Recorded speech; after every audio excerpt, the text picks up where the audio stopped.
What's up, Wackadoo Racing Channel, and welcome back. So you might have noticed that we haven't posted a video in a couple weeks, and that doesn't mean that we weren't making progress. It just means that I had a lot of obligations. I had some family things going on where I wasn't able to shoot video, deal with my obligations at home, and work on the projects all at the same time, but we did get some stuff done. So, like I said, we worked on a little bit of everything, and I want to go through and kind of show you guys what we worked on during that time, so you guys aren't in the dark as to everything that we got done when we move on. But we do have some cars moving around. We're starting to reprioritize things a little bit and trying to get everything ready for our next big adventures. So let me show you what we've gotten done thus far. So probably one of the most obvious ones is that the Chevelle is back in the garage. Now, I don't know if it'll translate well on camera, but the car is absolutely filthy. I store it behind the house in one of those Harbor Freight carports. And I mean, it's better than leaving it in the sun, but it also got beat to snot by the carport, and now it's filthy. And I do have some maintenance tasks that need to be done on this car, and it just hasn't been a priority because I've been working on everything else. So I think it's time to show some love back to this old girl. So we're gonna get her all cleaned up, do some tuning up on it, and I gotta get some tires on it, a bunch of little stuff like that, and we'll show you guys all that stuff as we go. But that's for another day. We're not really working on that today. We're gonna just relax. We did get a lot done out here though, so let's show you that. We'll cover the Triumph first because not a whole lot got done to it, so it'll be easier to cover quickly. And we're gonna show you this thing because we got a lot done to it. And then because we don't care about shot continuity, we'll show you when Kate's car gets here later and it's in the same spot. But the main thing is, on the Triumph, we're dealing with two things. I had to replace the axle again. Let me explain why.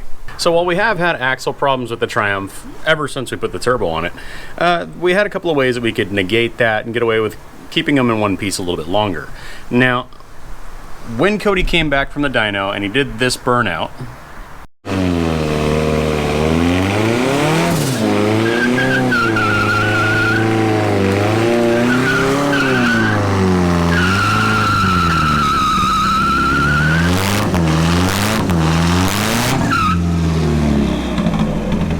I was giving him some guff because that was his first time, well, one of the first times, doing a 3-pedal burnout. And doing a standstill burnout in a 3-pedal car could be a little bit more challenging, but unbeknownst to me, I was giving him flack for not sending it and really getting that chirpy sound, giving a big burnout.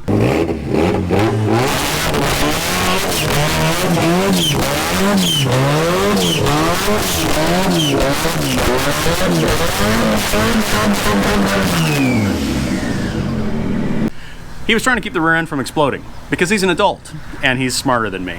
So I promptly turned around, grabbed my car, threw it in the driveway, and moments after that video, broke my axle again doing a big old burnout because I'm an idiot. So I went ahead, got a brand new axle, brand new hub, heated up the hub in the oven, froze the axle, pressed them together, heat pressed, put the new one on, everything's good. It should be the strongest one we've had so far. It's probably gonna last a while. We're still working on a more long-term solution, but as long as I'm not doing anything stupid, this one should last me long enough that we can go back to doing regular car stuff. I don't know that it's ready for track use, but it'll at least get us back to driving it. The other thing that was a big thing that needed to be evaluated was something else that I did wrong, and I didn't notice that I had done it. So I never evaluated what the toe on the front of this car was when I got it. But it was pretty good, it drove fine. Eventually it had gotten to the point where it just drove terribly and would take the wheel out of your hand all the time, and I should have looked at that as a red flag. Ultimately what was happening was I had too much toe and the tires were pointing inward on each other. And then when I added some front camber to try and account for the weight that I took out of the front, I shimmed out the lower arms, which actually pushed them even further, which made it worse. So I ended up with like an 1.25 inches of actual inward toe, and it made it so the car was undrivable. It was very difficult to keep it going in a straight line. So should have dealt with that a long time ago, but we finally did that. Now it drives like a dream again. So that's just a little bit of an update on that. Other than that, we're just driving it, having a good time. Nothing too big there, but it's better than it's ever been before. So hopefully we'll be able to start driving it around doing regular street car stuff again. So by far the car that we've worked on the most and gotten the most done on was the Opel Project Blitz. So Cody, what have we actually gotten done? Well, first in the engine bay, we had a couple small things that we needed to take care of. We ended up, as much as I love the Turbo Smart trumpet that was on the blow-off valve, it wasn't annoying enough for me, so we went and got the GFB whistling trumpet for low boost, same one that little Bronson has. We ended up welding that to the existing trumpet from TurboSmart, so now it's way louder and it whistles. Additionally, we did take the air intake temp sensor that was just here in the ambient air. We ended up throwing that and relocating it right underneath the blow-off valve. So now we're getting true air intake temps to the ECU from the factory harness. It's actually running a lot better and a lot smoother than it was. That was part of the issue why, even though we had a complete tune, it was still running a little bit rough, and in the hot time of the day, after we'd been running it, it was actually pulling fuel and recalculating stuff, and it ended up being not bad, but it just wasn't running right. So ended up getting that in, and as you can see with the little valley cover, we got to find a solution for that because it rattles a little bit, especially after it starts to get hot and expands a little. It just rattles, so we're working on a solution for that. Other than that, everything in here mechanically is the same. We just changing things around and making it custom. So tell us what we got done on the inside. So after a little bit of boredom and just realizing that I had a dream and a thought in my head that I wanted to come to life in here, interior panels were the way to go. I had a mock-up door skin on here that I just threw together in a couple minutes. It was pretty bad. So Dee went ahead and made 2 door skins. We came up with a design to basically profile the outside and bring it to the inside with a stripe. And then we were able to follow out with the bead roller a little bit of a profile with the seats. That way you can kind of see it a little better. And that actually follows in pretty nice with the seat lines and the profile. It actually looks really good and all comes together and complements everything pretty well. But because we have so much yellow in here, we didn't want to just do straight yellow with the black stripes. So having the raw aluminum and the brushed look absolutely adds a little bit of flair to this, and it also follows into the back panels, where we also kind of took a little bit of a cue from the front end of the car, where we have the stripes come down to the nose at a V shape, and we followed that back and just kind of made the car our own. This was always the dream for how I wanted the panels to be and where I wanted them, but they came out better than I ever could have imagined as far as the aesthetic.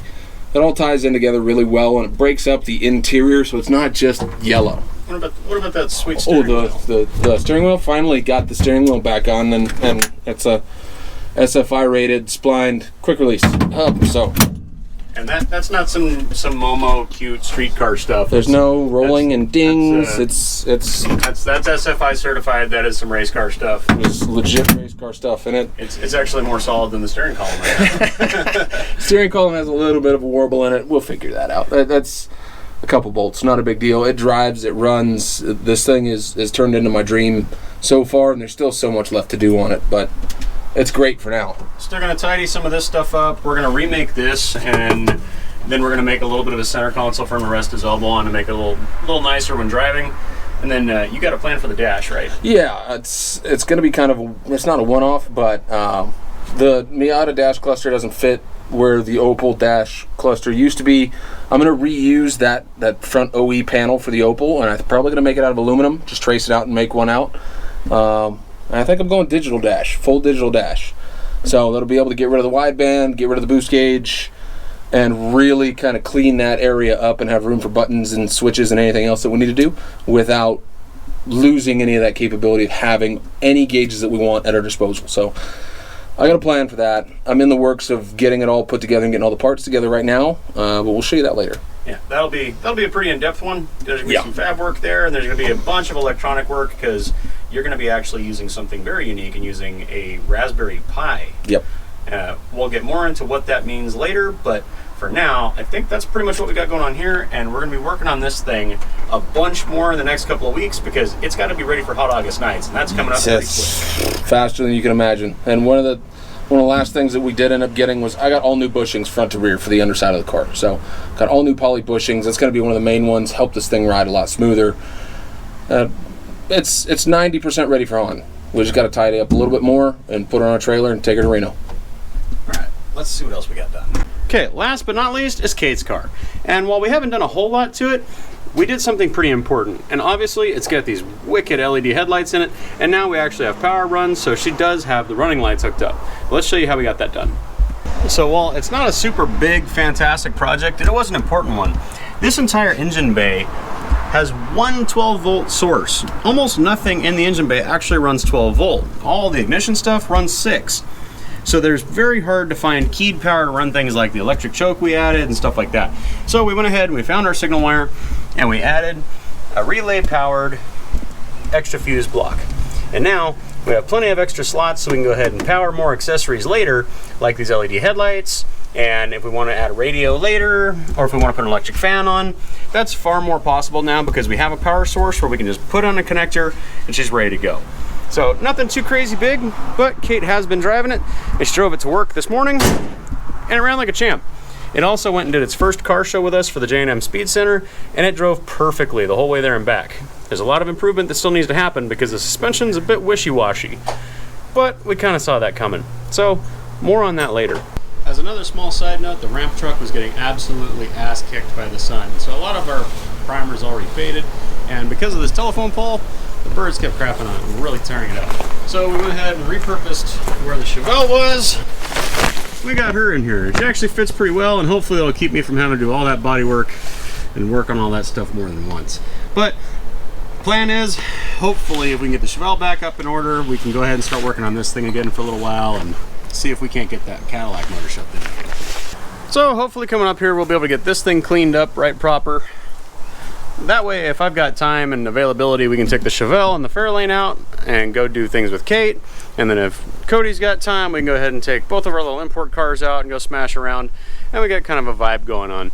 But as soon as this thing's cleaned up and I'm happy with it again, I feel like it's time to start readdressing this thing. So for those that are new to the channel, this right here is a Cadillac 472. This one's got some hot stuff done to it, and it'll probably make about 560 foot-pounds of torque, probably at like 375, 380 horsepower. But this is going to go into the ramp truck. So I need to go ahead and pull the pan off, swap the pan gasket, which is right there above it, throw a new pan gasket at it, and then it's ready to get a tranny bolted to it and shoved in the ramp truck. So we kind of have to make that happen. So all of this stuff kind of has to move around once more. We're going to be starting with this thing. That's going to be throughout the week. So I think that's it for now, though. All right, guys. So that's what we've been up to. Hopefully you guys feel a little bit more up to date, and hopefully we'll be back on a little bit more of a controllable schedule, creating content for you guys again. If you guys have any questions about stuff that we were working on or what's coming up next, go ahead and leave a question in the comments, or go ahead and just smack that little thumbs up button to let us know that you appreciate that we've still been working on the cars. So I think that's pretty much it. Yep, hit it. Wackadoo out.